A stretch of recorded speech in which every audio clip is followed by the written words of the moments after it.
The sound of Lex's hooves striking the dry, frozen snow cracked like shattered bone. Elias Thorne pulled the brim of his Stetson low, letting the flakes of the white death blizzard pile up on the shoulders of his worn cattle-hide duster. In this part of the Montana frontier, winter wasn't a season. It was a death sentence hanging over the heads of the impatient. Broken Spur emerged from the gray mist like a giant demon's rotten tooth. The log cabins huddled together, silent and spooked. Elias reined in his horse in front of the Gilded Horseshoe Saloon. He didn't rush to dismount. A real cowboy always takes 30 seconds to scout the shadows before his boots hit the dirt. On his left hip, a carefully leather-bound copy of the 1881 U.S. Penal Code was tucked into a dedicated saddlebag. On his right, an ivory-handled Colt Peacemaker sat silent in a low-slung holster, ready to spit fire. The dry jingle of the saloon's wind chimes greeted Elias as he stepped inside. The heat from the hearth, mixed with the smell of cheap suds and horse, swept the signature scent of the Wild West. At a round table near the bar, a young buck in a gaudy yellow bandana stood up, pouring a glass of whiskey straight onto the head of a trembling, blind old man. "You senile old fool. Touch my hand while I'm betting again, and I'll hamstring you." The kid let out a wicked laugh, reaching for his holster with a $10 swagger. Elias Thorne didn't tip his hat. He walked forward, his spurs ringing rhythmically against the floorboards. According to the Montana Territorial Penal Code, Section 4, Article 12, regarding public disturbance and assault on a defenseless person, Elias' voice was low, cold, and echoed like a funeral bell in the dead of night. "You are looking at 6 months of hard labor or $100 fine. And if you draw that iron, the charge shifts to second-degree attempted murder." The kid froze, his eyes bloodshot from the booze as he sized Elias up. Who the hell is this? A lost preacher or some cowpuncher playing lawyer? "I'm the man who'll carry out the sentence if you don't apologize to the old-timer and get lost right now," Elias replied, his ash-gray eyes unblinking. The kid let out a roar and yanked at his grip. But before his barrel could clear leather, a thunderous crack ripped through the room. Acrid gunsmoke filled the space between them. The kid shrieked in agony as his revolver went flying, blood from his wrist splattering onto the wood. Elias stood his ground, a thin wisp of smoke curling from his Colt. He hadn't aimed for the heart, he'd simply disarmed the punk. "Justifiable self-defense," Elias said flatly, giving his cylinder a short spin before holstering up. Outside, a sudden commotion erupted from the post office across the way. Elias stepped to the door just in time to see something that made his brow furrow. 2 broods in dark coats from the Iron Cross Railroad Corporation were hauling a young woman off the porch. It was Sarah Miller. Her face was pale from the cold and fury, but her deep blue eyes burned with true grit. One of them held up a paper with a bright red seal. "This is a county court seizure order. The Miller Ranch has 6 months past due. Sign here, or we're throwing you and those orphans out into the street tonight." Elias stepped into the snow-covered street, blocking their path. "Let me see that paper. Beat it, drifter." "This is Iron Cross business in county law," the leader barked. Elias didn't waste words. He snatched the paper so fast the man couldn't react. He scanned the signature and the seal. A faint, dry smile touched the former judge's lips. "Judge Harrison died of cholera 3 months ago in Helene. This seal is a cheap knockoff. And the emergency seizure clause you're citing was scrapped 2 years ago by the state legislature." Elias tore the paper in half, tossing the scraps into the biting wind. "Forgery of public documents and attempted extortion. Do you want me to read you the sentencing, or do you want a taste of my second bullet?" Silence fell over the main street of Broken Spur. The 2 hired guns traded looks, a flash of terror hitting them as they realized the cowboy in front of them wasn't someone to be trifled with. Backed off, hands hovering over their weapons but not daring to draw. "Silas Vane won't let this slide, stranger." The leader snarled before mounting up and vanishing into the whiteout. Sarah Miller stood there, her breath hitching in the freezing air. She looked at Elias, her hands still shaking but her voice steady. "Why help me? In these parts, folks only help if there's a profit or a gun to their head." Elias Thorne led Lex over to her. Because I hate a false verdict more than I hate Montana weather. And because your ranch isn't something men like Vane get to take with a scrap of waste paper. Before Sarah could respond, the thunder of hooves echoed from the end of the street. The two goons were back, but this time they had 4 others in tow. Sparks flying from horseshoes hitting flint signaled a no-quarter pursuit. "Mount up!" Elias shouted, reaching down to pull Sarah up behind him on Lex. The jet-black Mustang lunged, opening up into a dead run through the fog. Elias didn't head for the main road. He cut into the narrow alleys of the old mining district, where broken timber frames cast shadows like ghosts. Behind them, the lead started flying bullets whistling past their ears like the moan of the wind. As they hit a narrow grade leading up to a high bluff, Elias suddenly hauled on the reins. He grabbed the lasso hanging from his saddle, throwing a perfect loop around a rotting timber beam perched precariously on the cliff above. With a sharp tug and Lex's powerful coordination, the massive beam collapsed, bringing down tons of snow and boulders, slamming the door on their pursuers. Lex gave a snort, his breath blooming into thick white plumes in the air, heavy with the stench of sulfur. Sarah Miller gripped Elias' leather belt tight, feeling the granite-steady presence of the stranger's back. As they crossed the ranch boundary, the bone-chilling Montana cold suddenly backed off, replaced by a humid warmth rising from the earth. The Miller ranch was like nothing Elias had ever seen in the high country. Under the milky moonlight, the valley revealed itself in patches of eerie, lush green amidst the vast snowpack. Plumes of steam from geothermal springs shot skyward, shimmering like dancing wraiths. Elias reined in before a sturdy 2-story log house. The amber glow of oil lamps spilled from the windows, and almost instantly, 3 kids, maybe 10 to 12 years old, bolted into the yard, clutching wooden clubs and an old fowling piece. "Stand down, it's just me," Sarah called out, dismounting quickly to gather the smallest shivering child into a hug. Elias climbed down slow, his boots thudding against the warm, damp ground. He sized up the kids' faces smudged with coal dust, but eyes carrying 1,000-yard stare far beyond their years. They weren't Sarah's by blood, he could tell by their features, but the way they stood guard over that house spoke of a bond thicker than water. "This is my home," Sarah said, her voice raspy with exhaustion, but standing tall. "And these are the children of the valley. Their folks were buried in Silas Bain's silver mines when a shaft caved in last year. Bain didn't pay a red cent in restitution. He kicked them out into the winter. I took them in." Elias tipped his hat back, revealing salt and pepper hair and a faint scar running down his temple, battle scars from a bloody courtroom years ago. He stepped toward a bubbling spring right next to the stable. "Geothermal," Elias muttered, a gloved hand brushing the warm water. "This is worth more than gold or silver in Montana. It lets you grow crops and run cattle while the rest of the world is deep frozen. That's why Vane wants it so bad he can taste it." "He wants more than that, Judge," Sarah said, stepping up beside him, her gaze piercing the dark where the black mountains loomed. "He calls it Death Spring, to spook the townfolk, but he's been sneaking engineers in here at midnight. I've seen him with massive copper pipes and steam drills." Elias darkened his brow. With the mind of a man who'd handled hundreds of federal land grabs, he started connecting the dots on the Iron Cross Corporation. He's not just looking for steam power. To run those silver mines through the winter, he needs a massive heating system for the tunnels. If he takes this valley, he can pipe hot water straight into the mountain's gut, thaw the permafrost, and haul silver 24/7. "You're sitting on a hell of a moneymaker, Sarah." That night, Elias didn't sleep indoors. He rolled out his blankets on the porch, his Colt right by his pillow, eyes fixed on the lonesome road into the valley. Sarah brought him a cup of hot, lead-pipe coffee and sat on the weathered steps. "You said you were a judge," she asked softly, her voice mingling with the stream's rush.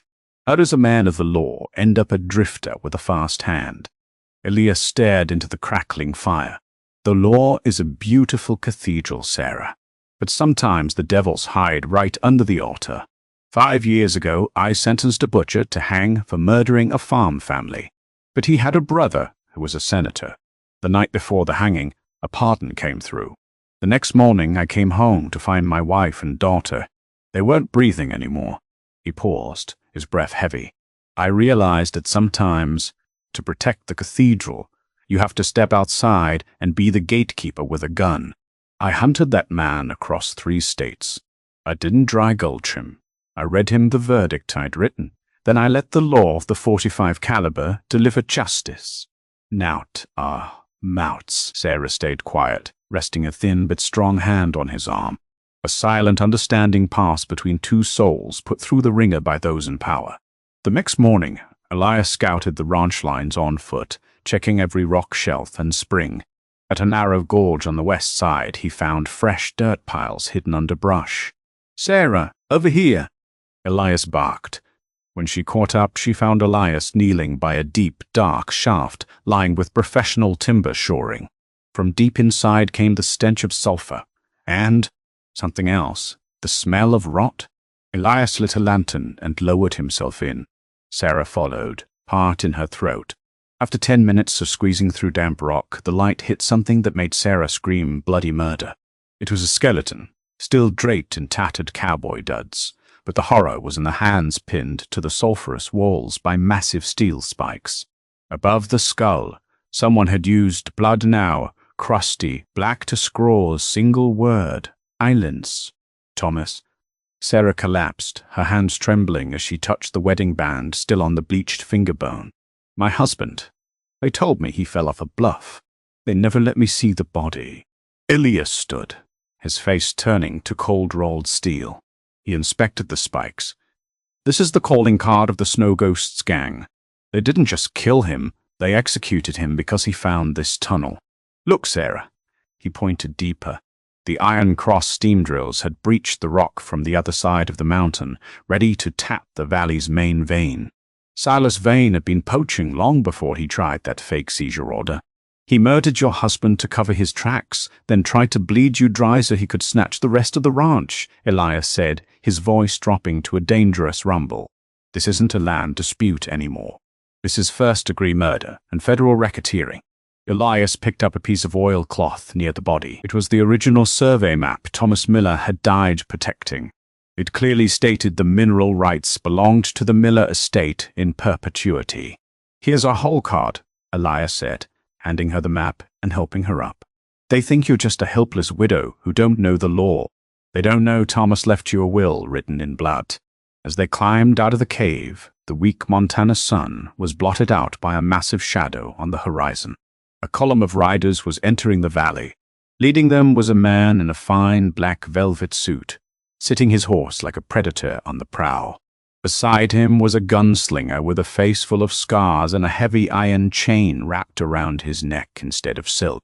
Silas Vane and Jebediah, the hangman, had arrived ahead of schedule. Elias Thorne pushed Sarah behind him, his hand hovering over the grip of his peacemaker. Lex, the black Mustang, stepped up beside his master, baring his teeth as if he could smell the wolves. The hoofbeats pulled up about 10 yards from the Miller porch, leaving a heavy, pressurized silence between the 2 sides. Silas Vane took his time peeling off his goatskin gloves, his gaze flicking over Sarah, who was shaking with suppressed rage, before settling on Elias Thorne. He eyed the Colt on Elias' hip with the disdain of a man who believed gold could snap any steel barrel. "Judge Thorne," Vane spoke, his voice smooth as silk but cold as pond ice. "I heard about your little performance in town. Winning a drunkard's wrist, a rare mercy. But out here in Black Ridge, mercy is usually a fast track to the graveyard." Elias didn't offer a word.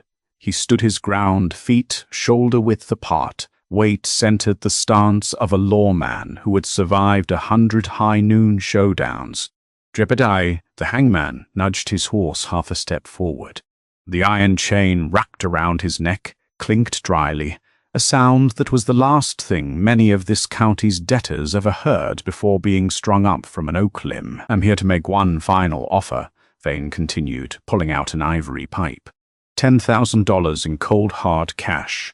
Enough for Ms. Miller and these orphans to live like royalty in San Francisco. In exchange, Judge, you just climb on your horse and forget that Sulphur Cave ever existed.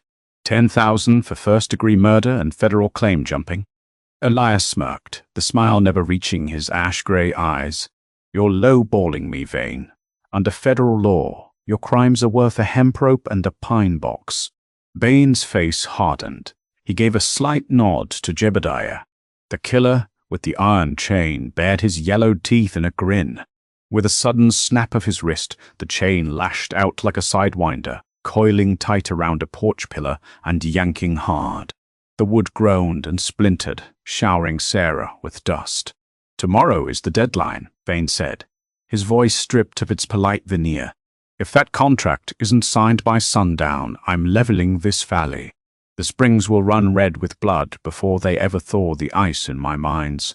Jebediah, let's ride." The riders wheeled away, leaving a screen of dust and an air thick with bad blood. Elias watched them go, his knuckles white against his revolver's grip. He turned to Sarah, who was staring toward the cave where her husband had been dry-gulched. "We don't have 48 hours, Elias said grimly. "Vane is the type to strike while the iron is hot. He'll hit us the second we blink." He called the 3 orphans over. The oldest, Caleb, had eyes smoldering with hate. Elias placed a hand on the boy's shoulder. "You know every nook and cranny of this valley, don't you?" Caleb nodded. "I trap rabbits north and west of here." "Good. I need you to take this letter to Broken Spur. Avoid the main trail. Take Devil's Gulch. Find the U.S. Marshal's office. If they ask who sent it, tell them it's from the man with the scales." Elias scribbled a few lines on oilcloth, sealing it with a drop of candle wax. After Caleb vanished into the night on a small mule, Elias began turning the Miller Ranch into a killing floor. He directed Sarah and the other 2 children to gather every drop of kerosene in the shed. They didn't pour it on the ground. They soaked dry hay bales and tucked them under the lush grass along the main approach. Elias calculated every firing lane and geothermal blind spot. He knew that at 10-to-1 odds, lead was secondary fear, and the high ground would decide this. "Sarah, take this Winchester," Elias handed her the rifle as they hunkered behind large limestone boulders. "Don't shoot to kill at first. Aim for those kerosene jugs I set out. When a fire jumps out of the fog, they'll think they've stepped into the great beyond." Through the night, Elias kept his eyes on the horizon. He taught Sarah how to breathe to keep her aim steady. He spoke of the laws protecting property rights and why a great nation needed boundaries that couldn't be crossed. "The law isn't just ink on a page, Sarah," he said, as the moon dipped behind black clouds. "It's a promise that the big fish can't swallow the small ones without paying the piper. Tonight, we're the ones collecting." Just as expected, around 3 in the morning, when the geothermal mist was at its thickest, Lex gave a soft whinny. Elias pressed his ear to the dirt. Thundering hooves. Not 2, but at least 20 riders. Vane had gone all in with the snow ghosts. Shadows began to emerge through the milky white fog. They rode in a V formation, led by Jebediah with his iron chain at the ready. They entered the valley with the cockiness of men who thought they were facing a washed-up judge and a widow. "Hold it." Elias whispered, his finger finding the trigger. As the lead scout passed the first hay bale, Elias bellowed, "Hurry!" Sarah squeezed the trigger. The Winchester round punched through a kerosene jug hanging from a dead limb. A massive explosion lit the sky, illuminating the terrified faces of the hired guns. Instantly, the hay bales on the ground caught, creating a wall of fire that cut their formation in half. Elias stood tall from behind the rock. His colt peacemaker began to bark. Every shot was a verdict. 1 man tumbled from his saddle, 2 more took lead in the legs. The screaming of horses and men mingled with the roar of the geothermal vents, creating a scene of absolute bedlam. Jebediah roared, spurring his horse through the flames, his iron chain whipping wildly toward Elias. Elias ducked and rolled, the chain grazing his cheek and leaving a jagged trail of blood. He didn't fire back immediately. He wanted this man to face the justice of the land. Elias bolted back toward the sulfur cave. Jebediah gave chase, the sound of the chain dragging over stone sounding like a death rattle. When they reached the mouth of the cave, where the steam vents were screaming at their peak due to the charges Elias had set, he spun around. "Jebediah, do you know your crimes?" Elias shouted over the roar of the steam. My only crime is not having you on the end of a rope yet, you old fossil. Jebediah swung, but this time Elias didn't dodge. He used the barrel of his Colt to parry the chain, simultaneously firing a shot into the rock shelf above Jebediah's head. It was the structural weak point he'd scouted. A massive limestone slab collapsed, bringing down tons of hot mud. Jebediah scrambled back in a panic, but his iron chain had snagged in a rock fissure. His horse reared in terror, jerking the chain back and looping it tight around its master's throat. In a desperate struggle to break free, Jebediah slipped, falling into a boiling geothermal vent right below. His scream rang out and then went silent beneath the choking sulfur smoke. The man who lived by the noose died by his own weapon and his own brutality. Outside the ranch, the fight raged on, but Jebediah's disappearance and Sarah's fierce stand had broken the snow ghost's spirit. Right then, from the direction of Devil's Gulch, the unmistakable blast of a U, as Marshall's horn tore through the night. Caleb had made it. The Federal cavalry, badges glinting in the firelight, came charging in like a storm of justice. Vain survivors threw down their irons in a hurry. Elias stepped out of the mist, his duster torn, face covered in blood and soot, but his eyes still burning with hard iron resolve. He saw Sarah holding the children, her rifle still smoking. They had held the valley. They had kept the promise to the dead. However, among the captured outlaws, Silas Vane was nowhere to be found. The old fox had scaddled the moment things turned south. Elias looked toward Vane's manor atop Black Ridge, where a single light still flickered. The embers from the hay bales began to die down, leaving streaks of oily black smoke crawling over the slushy snow. Elias Thorne didn't stick around to soak in a fleeting victory or wait for a pass on the back from the Federal cavalry that had just swarmed in. He thumbed shiny lead slugs into the cylinder of his Colt, the dry click-clack echoing through the stillness of dawn. His eyes were fixed on the peak of Black Ridge, where Silas Vane's manor loomed like a grey stone fortress, completely cut off from the chaos in the valley below. "Elias, where are you going?" Sarah called out, clutching Caleb, who had just made it back. "A sentence only sticks once the mastermind is in irons, Sarah," Elias replied without looking back. "Vane isn't the type to sit pretty and wait for a knock on the door. He'll burn the evidence, or worse, grease some palms to buy a ticket across the northern border." He spurred Lex into a gallop. The Mustang seemed to sense the stakes, taking long, powerful strides across steep slopes choked with mud and ice. As Elias approached the manor's main gates, he saw wooden crates being scrambled onto a luxury four-wheel coach. Silas Vane stood there, his black velvet suit now caked in grime, his face twisted with a mix of fury and fright. He was barking orders at the driver, brandishing a silver-plated sidearm. "Hold it right there, Vane, by the authority of federal law and Montana property rights." Elias bellowed, reining in 10 yards from the coach. Vane spun around, his silver barrel shaking as it leveled at Elias. "Law? You talk to me about the law after you just roasted my men alive? You're nothing but a hired gun with a vintage judge's badge. I didn't hire anyone to dry gulch Sarah Miller's husband. I didn't use forged paper to strong-arm land from orphans." Elias dismounted, taking slow, deliberate steps toward his mark. "I'm the man holding the scales, Vane. And today your side is heavy with blood and greed." Beatley let out a jagged, desperate laugh. "Blood is the grease for the wheels of progress. The railroad needs water, the mines need heat. I only did what was necessary to build this state. You built it on the backs of honest folk. That ain't progress. That's a hanging offense." Elias stopped, his hand hanging loose near his holster. "Drop the iron. There's a courtroom waiting for you in Broken Spur. Don't make me play the Undertaker right here." Silence swallowed the peak of Black Ridge. The wind whistled through the rocks like the moans of the souls lost to the Iron Cross Corporation. Vane looked around, realizing his last few gunmen had either skedaddled or been pinched. He looked down at his silver pistol, the symbol of his status, then back into Elias' unblinking gray eyes. He knew he couldn't outdraw this man.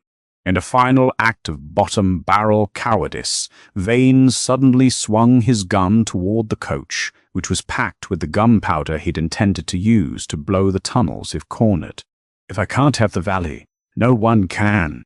Crack! Elias' shot barked before Vane's finger could even twitch. The bullet punched through Vane's right shoulder, sending the silver pistol flying into the dark abyss of the cliffside. Vane crumpled into the snow, howling in pain. Elias walked up, stone-faced, and pulled out a pair of cold steel bracelets.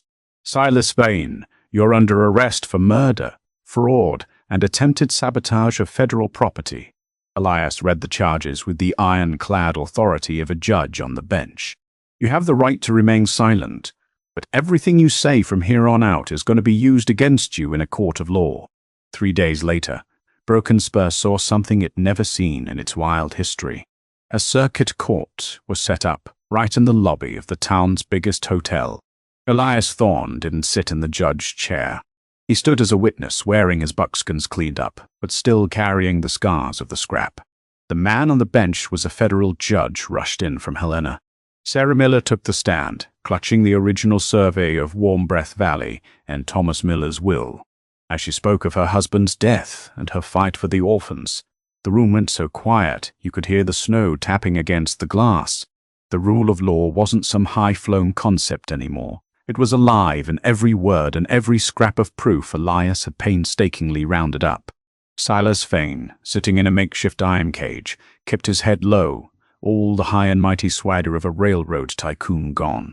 The verdict came down at sunset: total seizure of Iron Cross assets in Black Ridge to pay back the victims, and life at a federal rock pile for Vane. As the crowd cleared out, Sarah found Elias standing by Lex at the edge of town. The sunset painted the distant mountains a deep crimson, a sight both grand and lonesome. "You're really moving on?" Sarah asked, her eyes catching the dying light. "The valley is coming back to life. The college has talked, the college does larks. I need a friend. But through at the near." Elias looked toward the Miller Ranch, where the steam plume still stood tall, a symbol of grit and justice.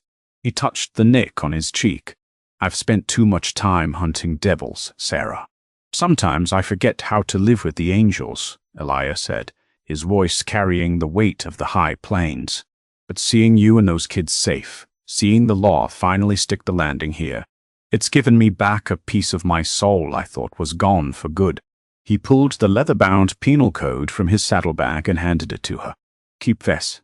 Teach those kids that lead can hold a piece of dirt, but book learning and the law are what hold the future. Will you come back?" Sarah asked, her voice hitching. Elias swung up into the saddle. He adjusted his bold red bandana and looked south, where new horizons were calling. "I'm a cowpuncher at heart, Sarah. I go where the herd of justice needs a trail boss. But I promise you, when spring rolls around and those hot springs melt the last of the ice on Black Ridge, I'll find my way back to see if that schoolhouse of yours is standing." Elias Thorne gave a whistle, and Lex opened up into a long stride toward the horizon. Sarah stood there, on land bought with blood and tears, but now green with hope. She watched the lone cowboy fade into the ancient pines, knowing deep down that no matter how far he rode, the lamp in the window at the Miller Ranch would always be lit, waiting on his return.